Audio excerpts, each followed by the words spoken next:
రానా side కొండు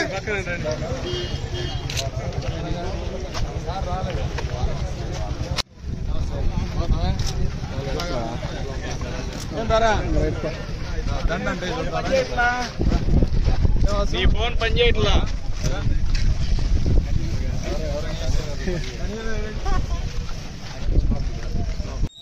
జోహార్ వైఎస్ఆర్ జోహార్ వైఎస్ఆర్ జోహార్ వైఎస్ఆర్ జోహార్ YSR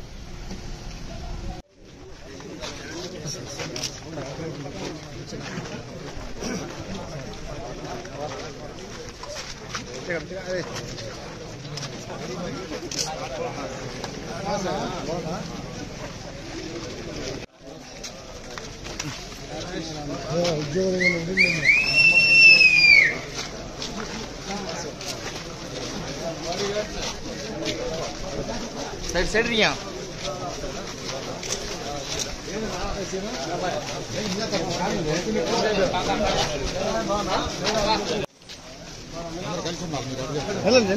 okay सारी बरवारे सारी बरवारे हां तो यार पीछे का रे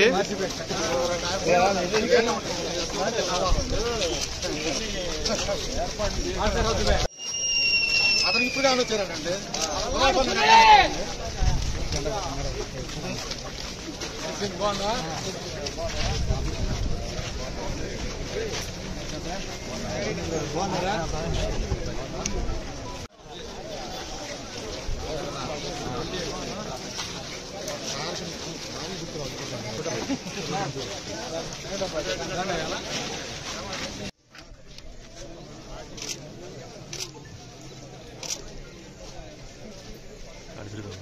सर ना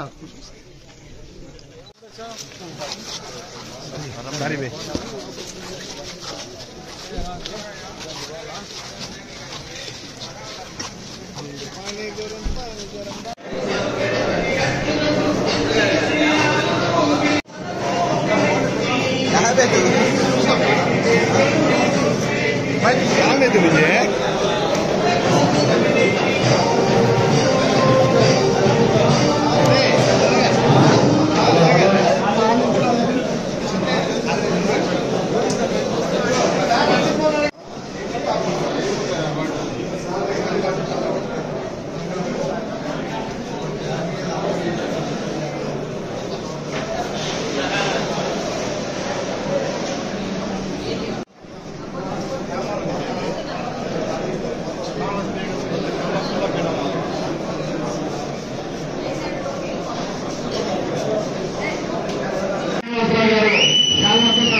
మన కొండకాలూరు ఎంపీటీసీ శేషవర్ణ రావాల్సిన కూర్చున్నాం.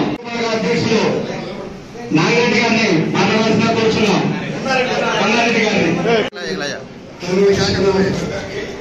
అలాగే పట్టణ ప్రెసిడెంట్ గోపిరెడ్డి శ్రీనివాసరెడ్డి గారికి నా ధన్యవాదాలు. ఈ యొక్క సమావేశం గురించి మాట్లాడవలసిందిగా కోరుచున్నాం.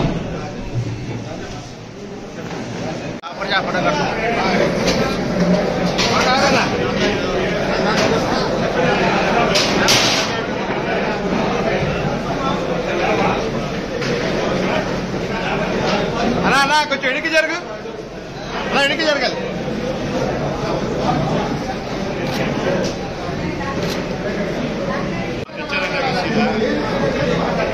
అన్నా సైడా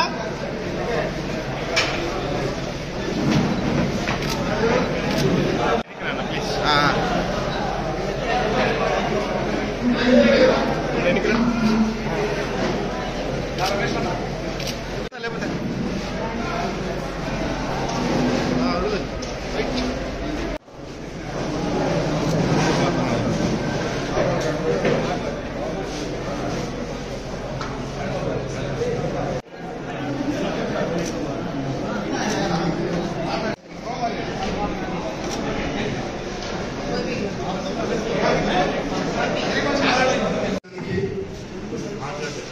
హాజరైన ప్రేక్షకులందరికీ ధన్యవాదాలు.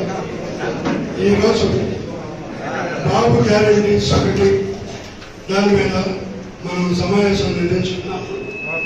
ఆ బాబు గ్యారెంటీ అనేది వచ్చే మోసము, వచ్చే దగ, ప్రతిదీ చెప్పేది ఒక్క పని కూడా చేయరు. బాబును నమ్ముకున్నాడు ఎవరో ఇంతవరకు పనిచేయలేదు. అలాగని మోడీ గారు ఒకసారి నమ్ముకున్నారు, ఆయన ఎన్నుపోటు పరిచారు. అలాగే ఇప్పుడు పవన్ కళ్యాణ్ గారు నమ్ముకున్నాడు, ఎప్పుడో ఒకప్పుడు మళ్ళీ ఎన్నుపోటు పడతాడు ఆయన కూడా. అలాగని రైతులు ఎన్నుపోటు పరిచారు, మిర్చి రైతులు ఎన్నుపోటు పరిచారు, ప్రతి ఒక్క ధాన్యం కొనుగోలుకి ఎన్నుపోటు పరిచారు. రుణమాఫీ ఇస్తానని చెప్పి అదే ఎక్కొట్టారు. దీన్ని గమనించి మనం గోపిరెడ్డి గారికి కష్టపడి మళ్ళీ అత్యధిక మెజార్టీతో మనం గెలిపించాలని కోరుతున్నాం. చేదోడు ఓదుడుగా ఉంటూ 2 సార్లు రికార్డు స్థాయిలో ఎమ్మెల్యేగా గెలిచి నమ్మకమైన వ్యక్తిగా ఈ జిల్లాలో వర్కింగ్ ప్రెసిడెంట్ గా గోపిరెడ్డి శ్రీనివాసరెడ్డి గారు నియమించినందుకు మనందరి తరఫున మన అధినాయకుడు జగనన్నకి ధన్యవాదాలు తెలుస్తున్నాను. వివరించి మళ్ళీ జగనన్న 2.0 తెచ్చుకోవాల్సిన బాధ్యత అంతా కూడా మనందరి మీద ఉంది.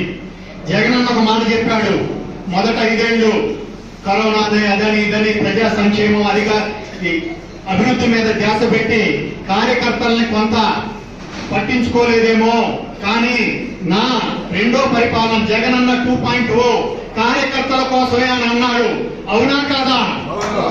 అలా అన్న జగనన్న మాట కోసమైనా మనందరం కష్టపడి జగనన్నని మళ్లీ సీఎం చేసుకోవాల్సిన బాధ్యత మనందరి మీద ఉంది. ఇంకా ఈ రోజు కార్యక్రమం మీకు తెలుసు, నరసరావుపేట రూరల్ మండలం కుటుంబ సభ్యులందరి విస్తృత స్థాయి సమావేశం. ఇక్కడ మొదటి ఎజెండా బాబు ష్యూరిటీ. దేనికి గ్యారంటీ? బాబు ష్యూరిటీ గ్యారంటీ. బాబు ష్యూరిటీ అంటేనే మోసానికి గ్యారంటీ అని పర్యాయ పదంగా 40 ఏళ్ల నుంచి ఆంధ్ర ప్రజలందరికీ తెలుసు. అదే మాటని మనం వెళ్ళి ఇంటింటికి మనిషికి వివరించి మన మంచి మనిషి జగనన్నని మళ్లీ ముఖ్యమంత్రి చేసుకోవాల్సిన బాధ్యత మనందరి మీద ఉంది. ముఖ్యంగా మన మాజీ ఎమ్మెల్యే గోపిరెడ్డి శ్రీనివాసరెడ్డి గారి మీద జిల్లా బాధ్యతలు పెట్టినాక జగనన్న ఎంతో నమ్మకంతో ఈ నియోజకవర్గంలో ఆయన జిల్లా వారీగా తిరుగుతున్నా మరింత బాధ్యతగా ప్రజలతో మమేకమై జగనన్నని సీఎం చేసుకోవాలి, మన సీనన్నని నరసరావుపేటలో మరింత రికార్డు మెజారిటీతో మళ్లీ ఎమ్మెల్యేగా చేసుకుని మంత్రిగా చూసుకోవాల్సిన బాధ్యత మనందరి మీద ఉంది. శుభదినమని చెప్పుకోవాలి. ఎందుకంటే రాత్రి వర్షం వచ్చినా గానీ 150 మంది గొడుగులు వేసుకుని బైక్లు వేసుకుని పై బోడి అంతా కలుపుకొని వచ్చారు అన్నదమ్ములు టౌన్ లో పెట్టినప్పుడు. అప్పటికి టైము 8 అందరూ 108 మంది వస్తారని మేము అనుకోలేదు. ముందు ఉంది మేము ఒక 40 మందో 50 మందో గేటు దగ్గర నిలబడ్డాం. తర్వాత పుట్లో పావులాగా అందరూ కుర్చీలు నిండిపోయి కూడా గేట్ల దగ్గర నిలబడున్నారు. దానికి కారణం ఏమిటంటే జగనన్న ఒక ప్రేమ, మరి నియోజకవర్గంలో గోపిరెడ్డి గారు ఇచ్చిన ఒక అభినందనకరమైన ఈ ఆప్యాయతకి కారణం ఎవరు అంటే కార్యకర్తలే. నేను కార్యకర్తలకి ఒకటి చెప్పాలనుకున్నాను. కార్యకర్తలకు అందరికీ అన్యాయం జరిగింది వాస్తవమే, ఇది సత్యం. కానీ ఒకటి మాత్రం చెప్తాను, జగనన్న నిన్ను ఒంటరిగా మాత్రం వదలలేదు. నీ చేతికి మంచి ఆయుధాన్ని ఇచ్చాడు. చేసిన సంక్షేమాలన్నీ కూడా మన చేతుల్లో ఆయుధాలుగా ఉన్నాయి. ప్రజల దగ్గరికి వెళ్ళి మాట్లాడే దమ్ము ధైర్యం మీకు నాకు ఇచ్చాడు. గుర్తుపెట్టుబడి ప్రతి కార్యకర్త కూడా మనం తలదించుకునే స్థితిలో ఎక్కడ లేము. మనం నియోజకవర్గంలో కూడా లేము. ఎందుకంటే గోపిరెడ్డి శ్రీనివాసరెడ్డి గారు కూడా మరి మన పార్టీ ఓడిపోయిందని బలహీనత చెందకుండా కార్యకర్తల మునకమైపోయి ఆయన చేస్తున్న కార్యక్రమాలు ఇప్పుడు రూలింగ్ పార్టీలో ఉన్న వారు కూడా కుమ్ముకునే స్థితికి వచ్చింది. వాళ్ళ మీద వాళ్ళకి అనుమానం వస్తుంది, ఈ పార్టీ ఎడిపోతుంది. ఏంటి ఆయన గెలిచారా ఓడిపోయారా గోపిరెడ్డి గారిని తెలుగుదేశం వాళ్ళు ప్రశ్నలు వేసుకునే స్థితి వచ్చింది. కారణం ఏమిటంటే డాక్టర్ గారు జనాల్లో తిరిగే విధి విధానాన్ని బట్టి మరి ప్రతి మనుషులు ఆలోచిస్తారు. చాటుమాటు జరిగే పనులు కావు ఇవన్నీ, పబ్లిక్ జరిగే పనులు కాబట్టి నలుగురు మనుషులకు ఓడిపోయే మాట కాబట్టి అందరూ మరి గోపిరెడ్డి గారి గురించి మాట్లాడుతున్నారు. ఇంకో విషయం మీకు చెప్తున్నాను. ఇప్పుడు అచ్చుమతి నామోతో కూడా ఉన్నారు చూడండి, హైబ్రిడ్ ఆంబోత్ అచ్చెన్నాయుడు. వాడు అంటాడు మరి ప్రతి 18 ఏళ్ల పిల్లకంట 1500 ఇవ్వాలంటే ఆంధ్రప్రదేశ్ అమ్మాలంట. వీడి జాగీరా ఆంధ్రప్రదేశ్ అమ్మడానికి, వీడి జాగీరాలు అడుగుతున్నాను ఆంధ్రప్రదేశ్ అమ్మడానికి. మన జగన్ ఎలా చేశాడా, ఎన్ని ఇచ్చాడు, ఎలా మేర్చాడో 6 నెలల్లో మొత్తం పథకాలు మొత్తం తీర్చి ప్రతి కార్యక్రమంలో ఏదైతే ప్రమాణం చేశాడో జగనన్న అన్ని 6 నెలల్లోనే క్లీన్ చిట్ గా నెరవేర్చాడు. నువ్వెందుకు ఆంధ్రప్రదేశ్ అమ్మాలనుకున్నావు? ఇంకా నీ బొద్ద నిండలేదా? నీ బొద్ద ఇంకా నిండలేదా? వినాయకుడి బొద్ద ఇంటి తింటే నిండిపోద్దు కదా. అలాంటి స్థితిలో నువ్వు అన్ని విషయాలు కూడా ఆంధ్రప్రదేశ్ అమ్మాలని ఒకరంటాడు, సింగపూర్ ఇల్లుకే ఉన్న ఫ్లైట్ దిగింది సింగపూర్ అంటారు ఇంకొకడు వచ్చేసి పడవల మీద తిరుగుతా ఉంటున్నారు పాపం. అక్కడికి అంటాడంట, ఇంటికి ఒక పడవ ఇవ్వమని అడుగుతున్నాను. నేనైతే వాట్సాప్ లో కూడా భయంకరంగా ఏకి పడేశాను. ఇంటికి ఒక పడవ ఇవ్వండిరా బాబు, మేము చేపలు పట్టుకొని బతుకుతామరా, రాకపోయినా పర్వాలేదు, అక్కడ అమ్ముకుంటాము, విజయవాడ పోయి అమ్ముకుంటాము, ఏం పర్వాలేదు, నువ్వు చేసే రాజధాని అలాగే ఉంటుంది కదా అని చెప్పి నేను వాట్సాప్ లో పెడుతూనే ఉన్నాను. భయంకరమైన బూతులు. డాక్టర్ గారు ఎందుకో మళ్ళీ ఆ తగ్గిన జగన్ మనకిచ్చాడు, మనం ఎందుకు గోపిరెడ్డి గారు మనకిచ్చారు. ప్రతి కార్యకర్తలు ఫ్రీగా వెళ్తున్నారు గోపిరెడ్డి గారు. ఎందుకో తెలుసా? మనం కష్టపడాలి. ఇది పొలం దున్నే సమయం వచ్చింది, ఎటువంటి వచ్చింది మనకి. ఈ పొలం దున్నుకుంటే 6 నెలల్లో పంట వస్తుంది. కానీ 4 సంవత్సరాలు మనకి ఇచ్చిన పొలం జగనన్న గుర్తుపెట్టుకోండి. ఒక్కరు అదే టౌన్లోకి వచ్చారనుకోండి, ఏ తమ్ముడికి మరి పల్లెటూరు నుంచి వచ్చే తమ్ముడికి ఎవరికన్నీ టౌన్ లో ఉన్న ప్రతి కార్యకర్త కూడా కుటుంబంగా నిలబడాలని నేను కోరుకుంటున్నాను. నా దాకా వస్తే ఒక ఆపదగా నేను నిలబడతాను. పల్లెటూరు నుంచి వచ్చారు నా అన్నదమ్ములు ఎవరో మాకు తెలియదు, ఏ ఊళ్ళో ఎక్కడి నుంచి వచ్చారు అనుకుంటే కుదరదు. వైఎస్ఆర్ పార్టీ జెండా వేసుకొని వైఎస్ఆర్ పార్టీ జెండా కింద ప్రతి అన్నదమ్ముల రక్త సంబంధమే, ప్రతి వాళ్ళ రక్త సంబంధం రక్తమే. వైఎస్ రాజశేఖర రెడ్డి రక్తం, వైఎస్ రాజశేఖర రెడ్డి గారిలో చూసాం కాబట్టి మనం త్యాగమూర్తులుగా నిలబడ్డాం ఈ రోజు మనం. అయితే ఈ రోజు నమ్మి చంద్రబాబు నాయుడు చెప్పిన మాటలు నమ్మి ప్రతి టెంట్కి అమ్ముడు పోయి మేము ఇస్తాము, జీతాలు పెంచుతామని చెప్పేసి లేని పని హామీలు ఇచ్చి ఈ రోజు వెన్నుపోటు పొడిచి మనకు వెన్నుపోటు పొడిచారు రాష్ట్ర ప్రజలు. ఎందుకంటే రోజు మనం భోజనం పెట్టి ఒక్కరోజు పెట్టకపోతే ఏమైంది, లేదని అంటారు. రోజు పెట్టేవాళ్ళని ఎవరు నమ్మరు, ఒక్కరోజు పెట్టకపోతే ఒకటి పెట్టలేదంటారు. కానీ కరోనా టైంలో కూడా పరిగెత్తించి కూర్చోబెట్టి దీపాలు ఇచ్చిన నాయకుడు ఎవరంటే జగన్మోహన్ రెడ్డి గారు. ఈరోజు భారతదేశం మొత్తం కూడా 70 కోట్ల మంది రైతులు ఉన్నారు. ఈరోజు వెన్నెముకది భారతదేశానికి వెన్నెముక ఎవరంటే రైతులు.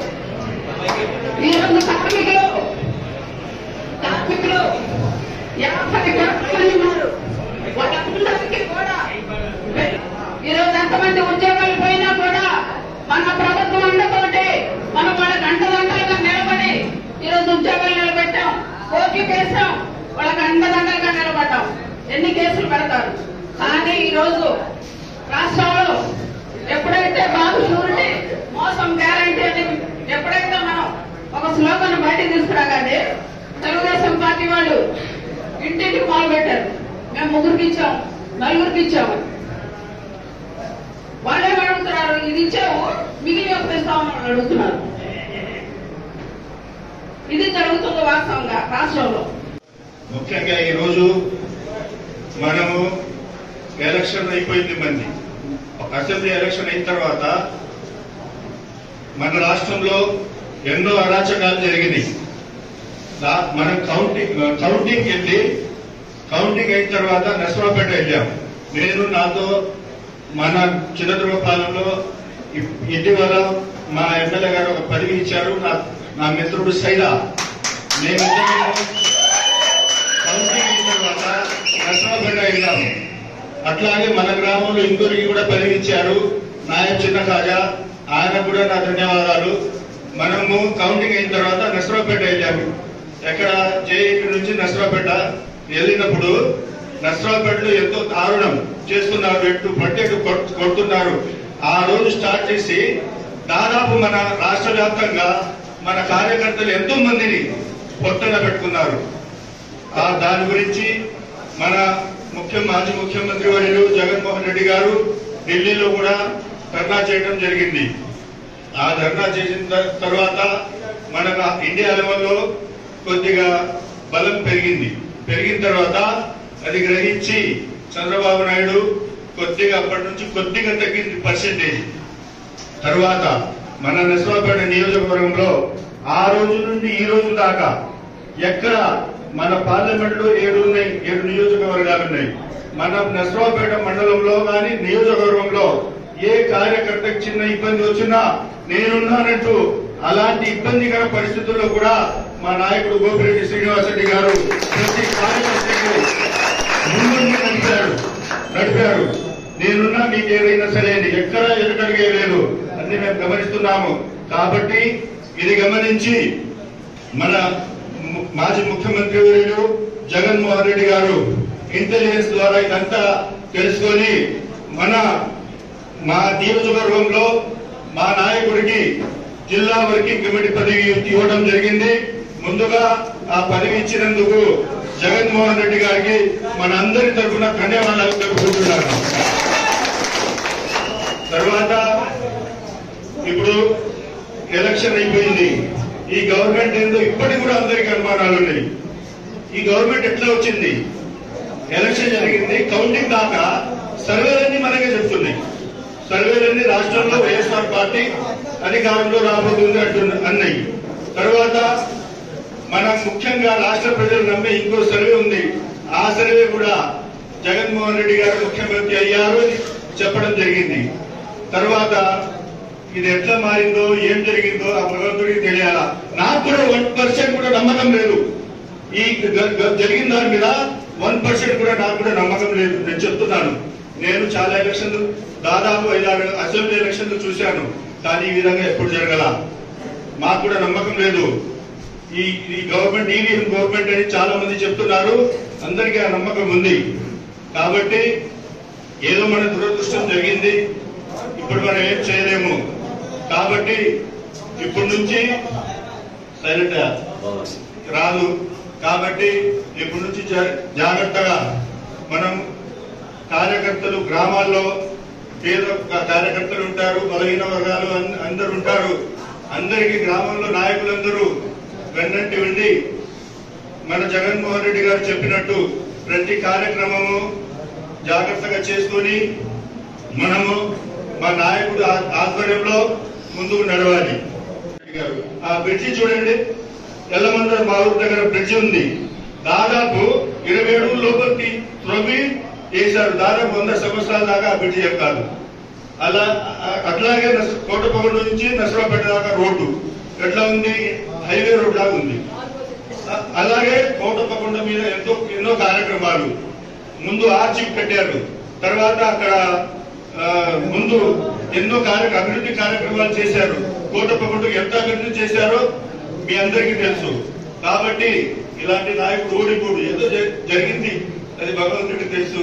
కాబట్టి మనమందరం ఇప్పుడు మా నాయకుడు జగన్మోహన్ రెడ్డి గారు మేనిఫెస్టో పెట్టి మేనిఫెస్టో మీద ప్రమాణం చేసి చెప్పిన పనులు టైం టు టైం బటన్ నొక్కి పేద ప్రజలకి అందరికీ ఎంతో దాదాపు 2,50,000 కోట్ల రూపాయలు డబ్బులు వేశాడు. మాట తప్పకుండా, మనం తిప్పకుండా. అది రాజశేఖర రెడ్డి కుటుంబం. ఇండియాలో ఒక రాజశేఖర రెడ్డి గారి కుటుంబం ఆయనకే చెల్లింది. ఎందుకంటే వాడు మాట తప్పరు. ఇంకో పక్క 6 హామీలు ఇచ్చాడు. సంవత్సరం అయిపోయేదాకా 6 హామీలు గుర్తు రాలేదు. మొన్న జగన్మోహన్ రెడ్డి గారు పొదిలేలో ఒక కార్యక్రమం పెట్టారు. పొదిలే అనే పొగాకు రైతుల గురించి ఒక కార్యక్రమం పెట్టారు. దానికి దాదాపు 1,00,000 మంది జనం వచ్చారు. 1,00,000 మంది జనం వచ్చిన తర్వాత ఆ జనాన్ని చూసి భయపడి ఈ యొక్క తల్లికి వందనం అనే స్కీమ్ వేయడం జరిగింది. తర్వాత సత్తెనపల్లిలో కూడా 1,00,000 మంది వచ్చారు. ఎటు పోతాడు జనం వస్తుంటే దానికి భయపడి ఈ తల్లికి వందనం అనే కార్యక్రమం వేశారు తప్ప రెండోది లేదు. సంవత్సరం దాటేదాకా హామీలు కూడా గుర్తు రావట్లేదు. కాబట్టి మనమందరం ఇప్పటి నుంచి చాలా జాగ్రత్తగా మన నాయకుడు గోపిరెడ్డి శ్రీనివాసరెడ్డి గారి ఆధ్వర్యంలో ఆయన అలాంటి నాయకుడు మనకు ఉండడం. నర్సరావుపేట రూరల్ మండలం వైఎస్ఆర్ కాంగ్రెస్ పార్టీ కుటుంబ సభ్యులందరికీ కూడా పేరు పేరున నా హృదయపూర్వక నమస్కారాలు. చాలా సంతోషం. ఈ యొక్క మరి కార్యక్రమానికి మనం బాబు షూరిటీ మోసం గ్యారంటీ. చంద్రబాబు అంటేనే మోసం. చంద్రబాబు అంటేనే వెన్నుపోటు. ఈ రెండింటికి ఈ దేశంలో ఎవరైనా పిహెచ్డి కానీ డిగ్రీ కానీ ఇవ్వాలంటే మొట్టమొదటి ఇచ్చే వ్యక్తి చంద్రబాబు నాయుడు. అలాంటి మోసం చేశాడు. ఇప్పుడు కాదు 2019లోనే రైతులకి బేషరతుగా రుణమాఫీ చేస్తానని చెప్పి 87,000 కోట్ల రూపాయలు ఆ రోజు రైతులకి రుణాలుంటే నేను అన్ని మాఫీ చేస్తానని చెప్పి అధికారంలోకి వచ్చిన తర్వాత స్కేల్ ఆఫ్ ఫైనాన్స్ అని పెట్టి 3 విడతల్లో 15,000 కోట్లు ఇచ్చి ఇంకా నా దగ్గర డబ్బులు లేవని చెప్పి ఎగ్గొట్టిన వ్యక్తి చంద్రబాబు నాయుడు. అట్లానే డ్వాక్రా మహిళలకి రుణాలన్నీ మాఫీ చేస్తాను, వడ్డీ మాఫీ చేస్తానని చెప్పి ఆ రోజు మాట ఇచ్చాడు. ఓట్లు వేయించుకున్నాడు. ఓట్లు వేయించుకున్న తర్వాత మహిళలు ఎవరు గుర్తుకు రాల. ఈ రోజు మరి మళ్ళీ 2024లో సూపర్ 6 అన్నాడు. మనందరికీ తెలిసిన విషయమే. సూపర్ 6 లో మొదటి అంశం తల్లికి వందనం. జగన్మోహన్ రెడ్డి గారు ఏదైతే అమ్మఒడి చెప్పారో ఆయన పేరు మార్చి తల్లికి వందనం అని చెప్పి ఎంత బాగా చేశారు ఇద్దరు తండ్రి కొడుకులు ఇద్దరు. మొన్నే సత్య సాహిత్యాల జిల్లాలో స్కూల్ కు వెళ్లి ఆ రోజు చెప్తా ఉన్నాడు చంద్రబాబు నాయుడు, నా కుమారుడు లోకేష్ మనసులో నుంచి వచ్చిన ఆలోచనని సిగ్గు లేకుండా చెప్తున్నాడు చంద్రబాబు నాయుడు. జగన్మోహన్ రెడ్డి గారు 5 సంవత్సరాలు ఇచ్చి పిల్లలందరినీ స్కూల్కి పంపించి స్కూల్స్ అన్ని బ్రహ్మాండంగా బాగు చేసి ఈ స్కూల్ ఉంది ఇక్కడే కోటప్పకొండలో జడ్పీ స్కూల్. 10 ఎకరాల స్థలం, కనీసం కాంపౌండ్ వాళ్ళు లేదు. దొంగలు పడేవాళ్ళు గతంలో. ఎందుకంటే ఆ హెడ్ మాస్టర్ వాళ్ళందరూ మా దగ్గరకు వచ్చి అడిగారు కాబట్టి నేను చెప్తా ఉన్నాను. ఇవాళ చూడండి వెళ్ళేటప్పుడు చక్కగా బ్రహ్మాండమైన కాంపౌండ్ వాళ్ళు, లోపల పిల్లలు ఆడుకోవడానికి గ్రౌండ్, బ్లాక్ బోర్డ్స్, బ్రహ్మాండంగా రూపురేఖలు మార్చి ఈరోజు పాఠశాలను బాగు చేసిన వ్యక్తి ఈరోజు జగన్మోహన్ రెడ్డి గారు. అలాంటి స్కూల్కి వెళ్ళి నా కొడుకు ఆలోచన నుంచి వచ్చిందని చెప్పాడంటే ఈ పెద్ద మనిషి ఎన్ని అబద్ధాలు చెబుతున్నాడో, కడుపులో ఏముందో ఒకసారి ఆలోచన చేయాలి. ఈరోజు మరి అట్లానే నిన్నే చెప్తున్నాడు కావలి ఎమ్మెల్యే, తెలుగుదేశం పార్టీ కావలి ఎమ్మెల్యే చెప్తా ఉన్నాడు 150 మంది ఉన్న పాఠశాలలో 59 మందికి తల్లికి వందనం రాలేదని చెప్పి తెలుగుదేశం పార్టీ ఎమ్మెల్యే కృష్ణారెడ్డి గారు నిన్న కాలంలో మాట్లాడుతున్నారు. నిన్నే చూసాం శ్రీకాకుళం జిల్లాలో మహిళలు కలెక్టర్ గారి దగ్గరికి వెళ్ళి మా పిల్లలకి తల్లికి వందనం రాలేదు, మేము పిల్లల్ని స్కూల్ మానిపించే కార్యక్రమం చేయాలా, మీరు వేస్తారా అని చెప్పి కలెక్టర్ గారిని అడుగుతా ఉన్నారు. అంటే దీంట్లో కూడా మోసం. 30 లక్షల మందికి ఫస్ట్ క్లాస్ వాళ్ళకి వేయలా, ఇంటర్మీడియట్ వాళ్ళకి వేయలా, ఇంతవరకు 10th క్లాస్ పాస్ అయ్యి ఇంటర్మీడియట్ వచ్చే వాళ్ళకి ఇంతవరకు వేయలా. 15,000 ఇస్తానన్నాడు, 13,000 ఇచ్చాడు. మిగిలిన 2,000 మరి స్కూల్ పేరెంట్స్ కమిటీకి వేసావా అంటే దానికి వేయలా. ఇచ్చింది 13,000. ఇది కూడా కొంతమందికి నాకు తెలిసి కొన్ని గ్రామాల్లో 9,000 పడ్డాయి, 10,000 పడ్డాయి, కొంతమంది పిల్లలకు పడలేదు. ఈ విధంగా ఈ రాష్ట్రంలో 30 లక్షల మందికి ఎగరాం పెట్టిన వ్యక్తి ఈరోజు చంద్రబాబు నాయుడు. పాపం బస్ ఎక్కి తిరుపతి పోదాం, శ్రీశైలం పోదాం, కాళహస్తి పోదాం అని చెప్పి పాపం కళలు కన్నారు. ఈ రోజు అంటున్నాడు జిల్లా వరకే. దానికి కూడా పల్లె వరకు బస్సులు రెడీ చేశాడు. ఆ డొక్కు బస్సులో వీళ్ళు వెళ్ళాలట, వీరికి ఆయన ఉచిత బస్సు అని పేరు పెడతాడు. అంటే మాట్లాడే మాట ఎంత మోసం చేస్తాడో ఒకసారి అర్థం చేసుకో. అదేవిధంగా మరి నిరుద్యోగ వృత్తి ఉద్యోగాలు ఇస్తానంటాడు, 20 లక్షల ఉద్యోగాలు అన్నాడు, ఇంతవరకు ఒక్క ఉద్యోగం ఇవ్వాల. ఆయన కొడుకును పవన్ కళ్యాణ్కి మాత్రం బ్రహ్మాండమైన ఉద్యోగాలు ఇచ్చుకున్నాడు. ఇద్దరికి డిప్యూటీ సీఎం, మంత్రి బాబాయ్. మిగిలిన వాళ్ళు ఎవరికి ఉద్యోగాలు ఇవ్వాల. అదేంటంటే ఆ కంపెనీ వస్తుంది, ఈ కంపెనీ వస్తుందని రోజు ఈనాడు ఆంధ్రజ్యోతిలో డబ్బా రాపించుకునే కార్యక్రమం చేస్తాడు. ఏందయ్యా అంటే ఒక్క కంపెనీ వాడు కూడా రాడు, వాళ్ళందరూ వచ్చినట్టు వీళ్ళు పేపర్లో రాయాలా, దీనికి యాడ్లు ఇవ్వాలా, ఆ యొక్క పేపర్లను పోషించాలి. ఇది నిరుద్యోగ వృత్తి. ఇంకా ఇంకోటి చెప్పాడు, ఆడబిడ్డ నిధి, నీకు 15,000, నీకు 15,000, నీకు 15,000. దాన్ని వాడు ఏం చేస్తున్నాడు, BP4 అంట. అంటే డబ్బు ఉన్న వాళ్ళందరూ అంట డబ్బు లేని వాళ్ళకి ఇవ్వాలంట. ఎంత మాయమాట, అసలు ఎంత మాయమాటలు చెప్తాడు. ఏమన్నా నువ్వు మాట్లాడి నువ్వు హామీ ఇచ్చేటప్పుడు ఇదంతా ఏమైంది? ఈ రాష్ట్రంలో అప్పులు చేశాడు జగన్మోహన్ రెడ్డి గారని అసెంబ్లీలో ఈయనేమో 10 లక్షల కోట్లు అని చెప్తాడు. వాళ్ళ ఫైనాన్స్ మినిస్టర్ పయ్యావుల కేశవేమో 4,50,000 కోట్లు అని ఆయన చెప్తాడు. ఈ అప్పులు ఉన్నాయి, నేను ఇన్ని అప్పులు ఉన్నాయి అనుకోలేదు. మరి మాట ఇచ్చే ముందు నువ్వు తెలుసుకోవాలి కదా ఈ రాష్ట్రంలో పరిస్థితి. జగన్మోహన్ రెడ్డి గారు ఎలా చేశారు? మరి ఇన్ని అప్పులున్నా, కోవిడ్ కరోనా వచ్చిన, ఆర్థిక ఇబ్బందులున్నా, అప్పో సప్పో ఎక్కడ తెచ్చాడో, ఆయన ఎన్ని కష్టపడ్డాడో మనకు తెలియదు. ప్రజలు ఇబ్బంది పడకుండా ఈ రాష్ట్రంలో ప్రతి పేదవాడు కూడా 4 చేతులు నోట్లో పోయేటట్టు చేశాడు కరోనా కాలంలో. అంటే అది జగన్మోహన్ రెడ్డి గారు చల్లమాట. జగన్మోహన్ రెడ్డి మరి ఇప్పుడు ప్రతి ఇంటికి వెళ్ళండి, వెళ్దాం మనం కూడా సరదాగా. ఎందుకంటే ఎలక్షన్ అయిపోయిన తర్వాత మనం ఇంతవరకు వెళ్ళలేదు కాబట్టి గ్రామాలకు వెళ్దాం, ప్రజలు ఏం చెప్తున్నారో విందాం. మహిళలు అంటున్నారు, అయ్యా ఒక్క పథకం లేదు, డబ్బులు లేవు, ఇవాళ బయటకు పోయి ఏదైనా కొనుక్కోవాలన్నా కష్టంగా ఉంది. వీడికమ్మగడ వల్ల రేషన్ బియ్యం కూడా అమ్ముకుంటున్నారు, ఎవడు బియ్యం కూడా ఇట్లేదు మాకు. డ్వాక్రా మహిళలు బ్యాంకుకు వెళ్తే వాళ్ళు లోన్లు ఇచ్చే కార్యక్రమం లేదు. ఎందుకంటే లోను 10 లక్షలు తీసుకుంటే ఆ నెలకు 6,000 రూపాయలు వడ్డీ కట్టాలి ఈఎంఐ లాగా. మరి 10 లక్షల రూపాయలు 20 లక్షలు తీసుకుంటే 10,000 రూపాయలు ప్రతి నెల వడ్డీ కట్టాలి.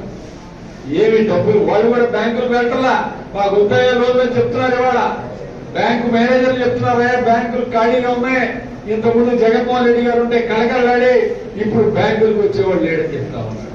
అంటే ప్రజలకు అర్థమైంది, వాళ్ళే చెప్తున్నారు, అయ్యా పాలించే ఆవుని పంపించి దొంగపోతుని చెప్పి కట్టుకున్నారు.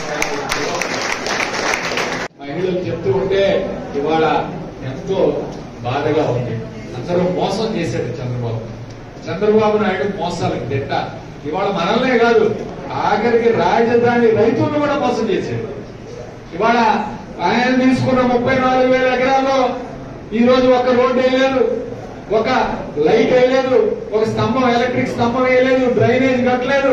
మా ఫ్లాట్ ఎక్కడుందో చూపించకుండా ఇవాళ మళ్లీ వెళ్లి ఇంకొక 44,000 ఎకరాలు అడుగుతున్నాడు.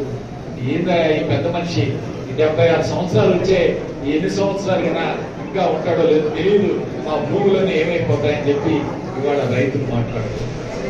ఎంత భయంకరంగా ఉందంటే ఇవాళ ఆయన ఎవరు ఒట్లే శోభనాథరావు గారు చెబుతున్నారు, అత్యంత రద్దీ గల రైల్వే స్టేషన్ హైదరాబాద్ లో 15 ఎకరాల్లో పెట్టారు, విజయవాడలో 7 ఎకరాల్లో పెట్టారు, ఢిల్లీలో 80 ఎకరాల్లో ఇవాళ రైల్వే స్టేషన్ ఉంది ఢిల్లీలో.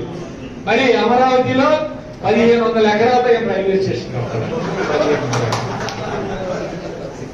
అసలు ఇంతవరకు ఆల్లేదు పూర్లేదు సోమరంగా ఉంటే ఎవడో చెప్తాడు వెనక్కి, తినడానికి తిండి లేదు కానీ మీసాలకు సంపేయడం పెట్టాడు.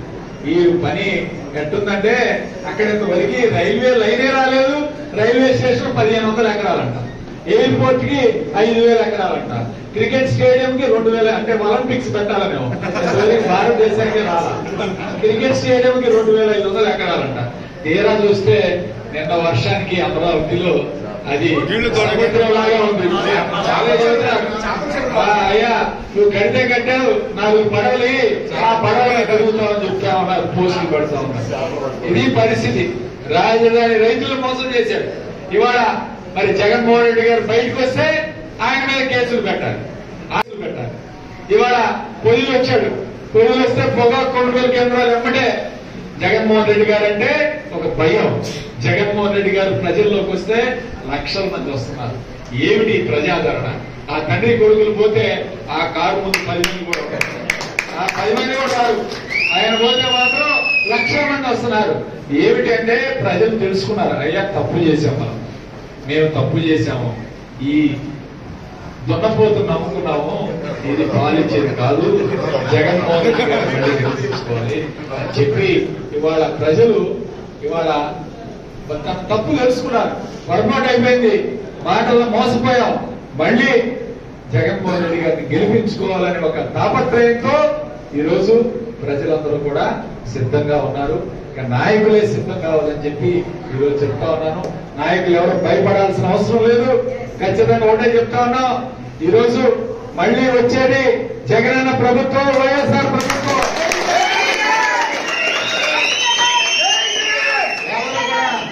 భయపడాల్సిన అవసరం లేదు, అనుమానపడాల్సిన అవసరం లేదు. ఈరోజు మరి నిన్న లిక్కర్ కేసులో మిథున్ రెడ్డి గారిని లోపల పెట్టారు. అంటే జగన్మోహన్ రెడ్డి జగన్మోహన్ రెడ్డి గారు చుట్టుపక్కల ఉన్న వాళ్ళందరినీ తీశారు. ఒకటే చెప్తున్నా, చంద్రబాబు నాయుడు నువ్వు జగన్మోహన్ రెడ్డి గారిని కూడా అరెస్ట్ చేయాలని ఆలోచనలో ఉన్నావు. ఆయన్ని అరెస్ట్ చేసినా సరే వైఎస్ఆర్ కాంగ్రెస్ పార్టీ ఏక కూడా పీకలేవు. వైఎస్ఆర్ కాంగ్రెస్ పార్టీ ఎక్కడికి పోదు, ఇంకా బలం పెరుగుతూ ఉంటుంది. నువ్వు ఒకటే గుర్తుపెట్టుకో, ఇవన్నీ ఎన్ని చేసినా సరే జగన్మోహన్ రెడ్డి గారి వైపు ఈ రోజు ప్రజలు ఉన్నారనేది వాస్తవం. ఈ ప్రజలు వీళ్ళు అంటున్నారు, అయ్యా సంవత్సరానికే వ్యతిరేకత వచ్చింది, ఈ ప్రభుత్వం ఫెయిల్ అయిపోయింది అని ఇవాళ మనం చెప్పడం తెలుగుదేశం పార్టీ వాళ్ళు చెప్తున్నారు. వాళ్ళే చెబుతున్నారు ఇవాళ, అయ్యా అయిపోయింది మా పని, ఇంకా మళ్ళీ ఇతను వస్తాడో లేదో మాకు తెలియదు, అసలు మళ్ళీ వైసీపీ వస్తే ఈసారి చాలా ఇబ్బందికరమైన పరిస్థితులు ఉంటాయని వాళ్ళు ఎవరు రావట్లా. మీరు గమనించారో లేదో, పోలీసులు పెడుతున్నారు ముందు, వాళ్ళు ఎవరు రావట్లా. ఈరోజు అదే గుర్తుపెట్టుకోండి, ఖచ్చితంగా మరి జగన్మోహన్ రెడ్డి గారిని ఏం చేసినా సరే వైఎస్ఆర్ కాంగ్రెస్ పార్టీకి ఏమీ కాదు, వైఎస్ఆర్ కాంగ్రెస్ పార్టీ ఇంకా బలం పెరుగుతుందని చెప్పి ఈరోజు చెప్తా ఉన్నారు. అట్లానే నర్సరావుపేట రెడ్ బుక్ నర్సరావుపేట నియోజకవర్గంలో కూడా మన మండలంలో నర్సరావుపేట రోడ్డు మండలంలో చాలా గ్రామాల్లో రెడ్ బుక్ రాజ్యాంగం పెట్టారు. అందుకే చెప్తున్నాను, మీరందరూ బ్లూ బుక్లు పెట్టండి, ప్రతి గ్రామంలో రాయండి. ఖచ్చితంగా ఉదాహరణకి చెప్తా ఉన్నాను, కేసరపల్లి గ్రామంలో కనీసం ఇళ్ల మీద పోయి దాడి చేసి ఊళ్ళో కూడా ఉండనివ్వని పరిస్థితి తీసుకొచ్చే కార్యక్రమం చేశాం. మేము అడుగుతా ఉన్నాం, ఏం చేశాం, ఏం తప్పు చేశామని ఈరోజు అడుగుతా ఉన్నాం. ఈ రోజు ఆ గ్రామంలో ఈ రోజు మీరు ఎవరిని కూడా ఉండలేకుండా బయటికి పంపించే కార్యక్రమం చేశారు. ఇందాక బాలసుబ్రహ్మణ్యం మాట్లాడి రావుపాడు గ్రామం, ఇంకో గ్రామం, ఆయన కూడా లోపల పెట్టారు. పాపం బాధ కనపడతా ఉంది, మీకు బాధపడుతున్నాడో. మరి ఆ గ్రామంలో రామకోటేశ్వరరావు, మాలపల్లిలో రామకోటేశ్వరరావు, నాగేశ్వరరావు ఇద్దరిని ఈ రోజు ఎంత ఇబ్బంది పెట్టారో మాకు తెలుసు. జైలు పాలు చేశారు, వాళ్ళ ఇల్లు పగల కొట్టారు, ఇళ్ల మీదకి వచ్చారు. ఈ విధంగా ఆ గ్రామంలో, అట్లానే పౌడిమర్రి గ్రామంలో మరి ఇళ్ల మీదకి పోయి కొట్టే కార్యక్రమం, వాళ్ళని ఇబ్బంది పెట్టే కార్యక్రమం, క్రషర్ మిల్లు మూసేసే కార్యక్రమం, ఇవన్నీ కూడా చేస్తూ ఉన్నారు. ఇవాళ ఇలాంటి గ్రామాలు చాలా ఉన్నాయి మన మండలంలో. వాటన్నింటినీ కూడా ఒకటే చెప్తా ఉన్నాం, మీరు కూడా పుస్తకం రాయాలి. ఖచ్చితంగా పుస్తకం రాసి ఎవరైతే ఇబ్బంది పెడుతున్నారో వాళ్ళందరి పేర్లు లెక్కించండి. ఖచ్చితంగా బదులు మరి 1-2 ఖచ్చితంగా వచ్చే కార్యక్రమం చేస్తాం. రైతులు ముఖ్యంగా ఈ మండలం అంతా కూడా మెట్ట ప్రాంతం ఎక్కువ ఉంటుంది, బాగా ఉంటుంది. మెట్ట రైతులు ఎక్కువగా మన నియోజకవర్గంలో ఉండేది ఈ ప్రాంత రైతులే. మిర్చి వేశారు, గత సంవత్సరం 24,000, 23,000 అమ్మారు. ఇప్పుడు 10,000, 11,000కి అడిగేవాళ్ళు లేరు. ఇవాళ పరిస్థితి అది. పత్తి వేసే పరిస్థితి కాదు, మినుములు, కందులు, దేనికి కూడా రేటు లేదు. ఇవాళ రైతులు ఎంత ఇబ్బంది పడుతున్నారో మనం చూసాం. అదే జగన్మోహన్ రెడ్డి గారు ఆర్బీకేలు ప్రారంభించి అక్కడ రైతులకు కావాల్సిన ఎరువులు గాని, అలానే విత్తనాలు గాని, ధాన్యం కొనుగోలు కేంద్రాలు గాని ఇవన్నీ కూడా ఏర్పాటు చేశారు జగన్మోహన్ రెడ్డి. ఇవాళ ఆర్బీకేలు అన్నింటినీ కూడా జగన్మోహన్ రెడ్డి గారు పెట్టిన వ్యవస్థలన్నీ కూడా నాశనం చేశారు. ఇవాళ సచివాలయ వ్యవస్థ, సచివాలయంలో ఎవరు ఈరోజు ఉద్యోగాలు చేయటంలా. అక్కడ ఉండే 11 మందిలో ఊరికి 2-3 పెట్టారు, వాళ్ళని ట్రాన్స్ఫర్ అన్నారు, వాళ్ళు వెళ్ళిపోయారు. మాకెందుకు లేని వాళ్ళు కూడా పట్టించుకునే కార్యక్రమం చేయట్లా. ఈరోజు గవర్నమెంట్ హాస్పిటల్కి వెళ్తే దూది లేదు, మందులు లేవు, ఎవరు కూడా పట్టించుకునే పరిస్థితి లేదు. ఇవాళ ఈరోజు హాస్పిటల్ నిర్వీర్యం, వ్యవస్థలన్నీ నిర్వీర్యం చేశాడు. ఇవాళ జగన్మోహన్ రెడ్డి గారు పాస్ పుస్తకాల మీద ఆయన ఫోటో వేయించాడని ఇవాళ ఎలక్షన్ ముందు చెప్పారు. ఇవాళ మళ్ళీ అదే రీసర్వే ఈరోజు చేస్తున్నారు. అదే రీసర్వేలో మార్పు కూడా లేదు.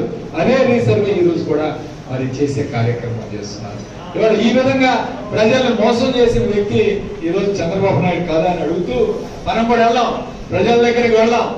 ఏ గ్రామాలు వెళ్ళాలో వాళ్ళందరితో మాట్లాడుకొని ఒక్కొక్క గ్రామం వెళ్ళి మనం అందరం కూడా కూర్చొని మాట్లాడాలి. ఇవాళ అన్నిటికన్నా ముఖ్యమైనది కరెంటు బిల్లులు ఎంత ఇబ్బంది పడుతున్నారో ఒక్కసారి మనం ఆలోచన చేయాలి. ఈ రోజు గ్రామాలకు వెళితే 500 వచ్చేది కూడా 1,500 వస్తుంది, 1,500 వచ్చేది 3,000 వస్తుంది. ఇంత విపరీతంగా పెంచి మళ్ళీ జగన్మోహన్ రెడ్డి గారి మీద ఈ రోజు నింద వేస్తున్నారు. నేను ఒకటే చెప్తాను, ఏమయ్యా మీ ప్రభుత్వం వచ్చింది, మీ క్యాబినెట్ వచ్చింది, మీరెందుకు క్యాబినెట్ లో తీర్మానం చేసి కరెంట్ బిల్ ఎందుకు తీసుకోరు? ఈ రోజు కూడా మీరు ఆయన పెంచాడని చెప్పి నిన్న విజయవాడ ఎంపీ కేసీఆర్ చిన్ని చెప్తున్నాడు, ఎవరో మైలు అడుగుతా ఉంటాడు. నేను అడుగుతా ఉన్నాను, మీరేం చేస్తున్నారు? అధికారం వచ్చి 13 నెలలు అయింది, ఏం చేశారు మీరు ఈరోజు అని అడుగుతాను. మాట్లాడితే సుపరిపాలన మొదటి అడుగు అంటాడు. నేను అడుగుతా ఉన్నాను, ఒక్క కొత్త పెన్షన్ ఎవరికి ఇచ్చారా ఈ 13 నెలలో? ఒక కొత్త రేషన్ కార్డు ఇచ్చారా? ఒక కొత్త ఇళ్ల పట్టాలు ఇచ్చారా? ఎవరికి వీళ్ళ వల్ల కాదు, వీళ్ళు చేయలేరు.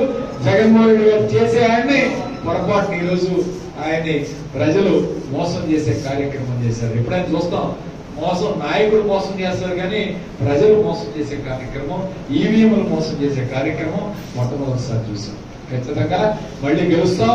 అట్లనే మనం ఏం చేసాం గత 5 సంవత్సరాల కాలంలో కూడా ఒక్కసారి ప్రజలు కూడా చెప్పాలి. ఎందుకంటే 19 నుంచి 2024 వరకు ఏం చేసాం నర్సరావుపేట రూరల్ మండలంలో, దీన్ని కూడా మనం ఒకసారి అందరి దృష్టికి తీసుకువెళ్లాలని ఈరోజు ఆ రికార్డు కూడా తెప్పించాను. దీని గురించి ఒకసారి మనం ఈ మండలంలో 25 సచివాలయాలు కట్టాం, 25 కూడా పూర్తయ్యాయి, 25 ప్రారంభించుకున్నాం. ఇందులో దాదాపు 9,76,00,000 పెట్టి 20 సచివాలయాలు మనం నిర్మాణం చేసాం నర్సరావుపేట రూరల్ మండలంలో. అట్లానే 23 రైతు భరోసా కేంద్రాలు 5,14,00,000 పెట్టి 23 రైతు భరోసా కేంద్రాలు అన్ని పూర్తి చేసాం, ప్రారంభించుకున్నాం. అట్లానే ఆరోగ్య కేంద్రాలు 23 4,78,00,000. అట్లానే జీజీఎంపీ గడప గడపకి మరి రోడ్లు కానీ డ్రైన్స్ కానీ 46 పనులు చేసాం. దీనికి గాను 4 కోట్ల రూపాయలు ఆల్రెడీ పనులు పూర్తయ్యాయి. అట్లానే ఎంపీ ల్యాండ్స్ 13 వర్కులు 1,93,00,000 అంటే సుమారు 2 కోట్ల రూపాయల వర్కులు చేశాం. అట్లానే DMF grant district mineral fund దాదాపు 5,15,00,000 రూపాయలు. ఈ కోటప్పకొండ ఇక్కడి నుంచి మనం రోడ్డు వేసాం, దాదాపు 1,50,00,000 పెట్టి. అట్లానే కాలువకట్ట మీద రోడ్డు వేసాం 90,00,000 పెట్టి, ఈ రోడ్డు కూడా పూర్తి చేశాం. అట్లానే మరి చీఫ్ మినిస్టర్ డెవలప్మెంట్ ఫండ్ 4 గ్రామాల్లో 52,00,000 చేశాం. అట్లానే మరి జడ్పీ నుంచి ఈరోజు కోటప్పకొండకి దాదాపు 2,55,00,000 పెట్టి కోటప్పకొండలో రోడ్స్ కానీ ఇవన్నీ కూడా జడ్పీలో తీసుకొచ్చేసే కార్యక్రమం చేశారు. ఎస్సీ సప్లాన్ 4 గ్రామాలు 2 కోట్లు, ఎంజీఎన్ఆర్ఎస్ఎస్ నిధులు 4 కోట్ల. మొత్తం అభివృద్ధి కార్యక్రమాలే మనం ఈ నిధుల ద్వారా చేసింది. 51,36,00,000 అభివృద్ధి కార్యక్రమాలు చేయగా మిగిలినవి కూడా ఉన్నాయి, ఇంకా ఉన్నాయి. కోటప్పకొండ అభివృద్ధి దాదాపు ఈ రోడ్డు దాదాపు 17 కోట్లు పెట్టి నర్సరావుపేట పట్టణం నుంచి కోటప్పకొండ దాకా రోడ్డు వేసాం. ఇక్కడి నుంచి పౌడిబర్ర మీదుగా జేఎన్టీ మళ్ళీ 4,5 కోట్ల రూపాయలతో రోడ్డు వేసాం. కోటప్పకొండ పైన దాదాపు 10 కోట్లు పెట్టి అభివృద్ధి కార్యక్రమాలు చేశాం. కింద సెంట్రల్ డివైడర్ గానీ, లైటింగ్ గానీ, అట్లానే ఆర్చ్ గానీ, పైన నంది విగ్రహం గానీ, అట్లానే గెస్ట్ హౌస్ గానీ, పైన షెడ్లు గానీ మొత్తం కలిపి సుమారు ఇక్కడ శివ కుటుంబం ఈ రోజు మనం దాడిలో వస్తూ చూసాం. మనం కట్టిన బొమ్మకి రంగులు వేసుకొని మేము కట్టామని చెప్పుకుంటున్నాం. ఇది వీళ్ళ పరిస్థితి. వీళ్ళు వచ్చి 13 నెలలు అయింది. కోటప్పకొండ మీద ఏమన్నా ఇంతవరకు ఒక్క పనైనా చేశారా అని చెప్పి ఈరోజు జీతాలు కూడా ఈరోజు బాండ్లు బ్రేక్ చేసి జీతాలు కూడా డబ్బులు ఇవ్వలేకపోతున్నారు. అంతా పైన అంతా దోపిడీ జరుగుతా ఉంది. కోటప్పకొండ దోపిడీ జరుగుతా ఉంది కోటప్పకొండ. ఇవాళ అట్లానే జేఎన్టీయూ కళాశాల మీకు అందరికీ తెలుసు. ఎలమంది దగ్గర బ్రిడ్జి దాదాపు 100 సంవత్సరాల నుంచి ఉన్న బ్రిడ్జ్ ని మనం బాగు చేసి వాళ్ళు బ్రహ్మాండంగా మరి ఈ రోజు ఎక్కడ ఎవరికి ఇబ్బంది లేకుండా చేసే కార్యక్రమం చేశాం. జేఎన్టీయూ కళాశాల ఆ రోజు తెలుగుదేశం ప్రభుత్వం 5 సంవత్సరాల్లో ఒక్క కాంపౌండ్ వాల్ కట్టారు. కానీ ఈ రోజు మనం దాదాపు 150 కోట్ల రూపాయలతో ఇవాళ అడ్మినిస్ట్రేటివ్ బిల్డింగ్ కానీ, కాలేజ్ బిల్డింగ్ కానీ, హాస్టల్స్ కానీ ఇవన్నీ కూడా ఈ రోజు ఏర్పాటు చేస్తే దానికి ఇంకా 3-4 కోట్లు ఇస్తే 3-4 కోట్లు ఇస్తే హాస్టల్స్ పూర్తి అవుతాయంటే దాన్ని కూడా వీళ్ళు పట్టించుకునే పరిస్థితి కాదు. 13 నెలల నుంచి దాన్ని పూర్తి చేయకుండా విద్యార్థుల్ని పట్టణాల నుంచి వచ్చి కాలేజీ చదువుకునే విధంగా ఈ రోజు ఇబ్బంది పెడుతూ ఉన్నారు. ఇవాళ జేఎన్టీయూ అభివృద్ధి ఈ రోజు ఆగిపోయింది. జేఎన్టీయూ అభివృద్ధి చేయట్లేదు. ఇవాళ దీన్ని కూడా గుర్తుపెట్టుకోవాలి. అట్లానే జేజేఎం కింద 2 కోట్లు స్కీమ్స్, వివిధ పథకాలంటే అమ్మఒడి కానీ, అట్లానే పెన్షన్లు కానీ, ఈ యొక్క తల్లికి వందనం, తర్వాత విద్యా దీవెన, చేయూత, ఆసరా ఇలాంటి పథకాల ద్వారా ఈ మండలంలో ఇచ్చింది 210 కోట్ల రూపాయలు ఇచ్చారు. మొత్తం కలిపి ఈరోజు అభివృద్ధి కార్యక్రమాలు కానీ, ప్రజలకు ఇచ్చిన డబ్బులు కానీ మొత్తం కలిపితే 445 కోట్ల రూపాయలు ఒక్క నర్సరావుపేట రోడ్డు మండలంలో 445 కోట్ల రూపాయలు మనం ఖర్చు పెట్టాం. ఇంకా చాలా చోట్ల మరి చర్చిలు కట్టించాం, కమ్యూనిటీ హాల్స్ ఎలమంద గ్రామంలో, పెట్లూరు వారిపాలెం గ్రామంలో, మరి అట్లానే కాకాడి గ్రామంలో, మరి కేసనపల్లి గ్రామంలో, వీటన్నిటిలో కూడా ఎలమందలో, వీటన్నిటిలో కూడా సిఎస్ఆర్ ఫండ్స్ తీసుకొచ్చి చర్చిలు అలానే కమ్యూనిటీ హాల్స్ కట్టించాం. మరి పెట్లూరు వారిపాలెంలో 2 కమ్యూనిటీ హాల్స్ వచ్చినాయి. ఇవాళ అంబేద్కర్ కమ్యూనిటీ హాల్, చర్చి, ఈ విధంగా చాలా అభివృద్ధి కార్యక్రమాలు చేశాం. అయితే మేమనేది ఏంటంటే అభివృద్ధి జరగలేదు జగన్మోహన్ రెడ్డి గారి ఆయనలో, కేవలం సంక్షేమం జరుగుతా ఉంది అని చెప్పే వాళ్ళకి ఇవన్నీ కూడా చెప్పపెట్టలేదు. బిల్డింగ్స్ చూడండి ఎంత అద్భుతంగా ఈరోజు ప్రతి గ్రామంలో ఉన్నాయో. రైతు భరోసా కేంద్రాలు చూడండి, ఈరోజు విలేజ్ హెల్త్ క్లినిక్స్ చూడండి ఎంత బ్రహ్మాండంగా ప్రజలకు ఉపయోగపడతాయో.